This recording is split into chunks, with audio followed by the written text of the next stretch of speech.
طبعا الصفر مش في البنات بس، في الولاد كمان. قابلتي ولد اصفر قبل كده؟ لا مش دايما بقابل، وحتى لو يعني ما بعرفوش، ما بيبانش عليه خالص، يعني بيبان دايما على البنات اكتر. خطر عليكي يعني؟ عدى عليكي ولد اصفر قبل كده؟ اكيد عدى يعني، موجودين يا أيوة جماعه، يا ما جماعة قلتش حاجه. موجودين. في واد اصفر اتقابلتي مش عارفة. بالنموذج الغريب ده؟ مش عارفه، ما قابلتش ولاد صفر تقريبا، بس مفيش ولاد صفر قابلتيهم هما في في حياتك؟ كتير بس مش في حياتي. حظك حلو. أيوة. حظك البنات بس. حظك حلو. برضه بيقعد يعلق على فكره زي البنات بالظبط. برضه؟ بيقعد يعلق اللي هو ايه ده، إيه اللي انت لابساه ده، مش عارف ايه.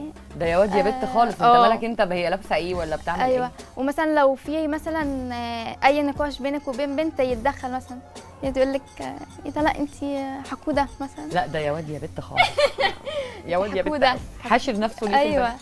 اصفر فعلا. الولاد هتلاقيهم بقى بيلقحوا على بعض مثلا، او بيعملوا موقف اللي هو مثلا هو وصاحبه في اللي منه مثلا قدام صاحبته، اي حاجه يعني، بيعملوا حاجات كده.